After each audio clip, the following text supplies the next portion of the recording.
So here's some interesting news. Elon Musk is buying Twitter stock. He's purchased a 9.2% stake in Twitter, and that makes him obviously not the majority shareholder. That's only 9%, but the shareholder with the most shares. He has more than Jack Dorsey, who's at 2%. So this is fascinating and comes actually after Elon Musk was tweeting, I think last week, polling his followers, saying, do you think Twitter is a free speech platform? What do you think about it? Hinting at his frustrations or differences of opinion with how Twitter moderates content. So interesting. Right, and a bunch of people were like, why don't you just buy Twitter? Right. People said that to him, and then he was like, okay. Buy 9% of it. Yeah. How much does 9% cost? I have no idea. And so I didn't see that reported. Like, I wonder if he'll just keep buying more and more until he owns. Well, how much is Twitter worth? More of it. Twitter is worth. Does he get to? I tried to Google Twitter is worth, and it just autofilled worthless. Does he get to juice his follower count if you own 10%? I mean, he already has like 80 million followers or something. Right, but you're never satisfied. If you're a multi-billionaire who wants to go to space, Twitter is worth at 80 million. $13 billion.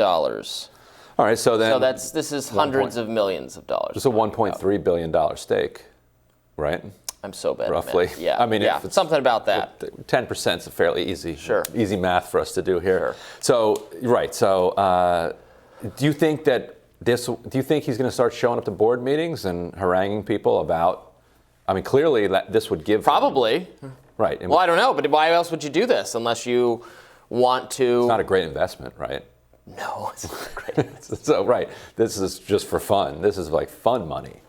I mean, it could turn in, like, you don't know. It, like, could double in value. I think its value is up because Elon Musk is investing in it. Well, because there's more, as there's always that joke, like, why is the... Twitter stock jumps after Elon Musk takes 9%. Right. It's up 26%. Right, and there's this joke that, well, why did the stock market go up? Well, there were more buyers than sellers. It's just like, just repeating the thing. So, so when some whale goes in and is like, I need to buy 1.5 billion shares of Twitter, then the price is, oh, good. Well, it's going to cost you a little bit extra. So it's not as if he instantly made 26% profit because he was probably buying it on the way up. But yeah, this would give him, just like activist shareholders at other companies, this would give him the opportunity to have his complaints were already being heard because he has 80 million followers. But now if he has ideas, they're going to be listened to with a lot more seriousness. A lot of shareholders with just 4 or 5%, can have real influence inside corporate boardrooms. Well, here's some ideas for you, Elon, if you're listening. Let's watch out for that harassment or hateful conduct policy that Twitter has that got like the Babylon Bee kicked off or whatever. That seemed like nonsense to me. Maybe that'll be his first move. To bring back the Babylon Bee. Bring back the completely unfunny but unfairly banned Babylon Bee. And honestly, I don't think Twitter's policies are as bad as some other social media companies. Right. So what do you think they should do differently? Yeah, I like their Birdwatch thing. I've said that on the show before. Crowdsourced fact-checking? It's crowdsourced fact-checking rather than, and it doesn't cover up on Facebook, it will actually cover up the article. The Facebook fact-checkers are insane, deranged ideological activists who should all be gotten rid of. But on Twitter, they don't have that right now. Right, and they apologized for their Hunter Biden thing, right?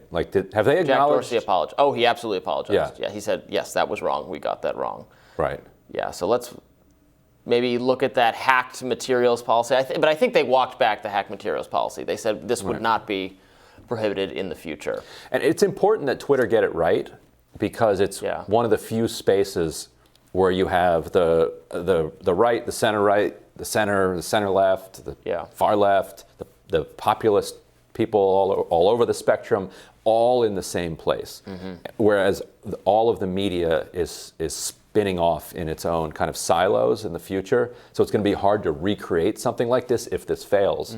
So in that sense, as despicable as a platform as I often think it is, it needs to survive because it's the place.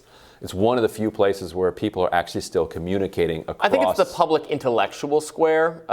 There's a lot of elite conversation going on there. I don't know how. It's a small platform compared to Facebook, compared to YouTube. But it's definitely the one that policy and journalist people use the most and thus care about the most.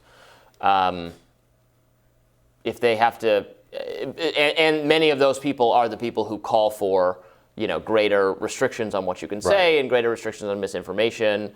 But they're still forced to interact with people from the other side. Whereas even in places like Facebook or YouTube, if you say something that's just, say it's wrong, it's probably just going to spin off into its own world where nobody's going to engage with it. Whereas you jump on Twitter and say something that's just kind of factually wrong, you're going to get a whole bunch of actually people who are going to be like, oh, here's the screenshot or here's the link that proves it's wrong. So there's something valuable about it despite itself.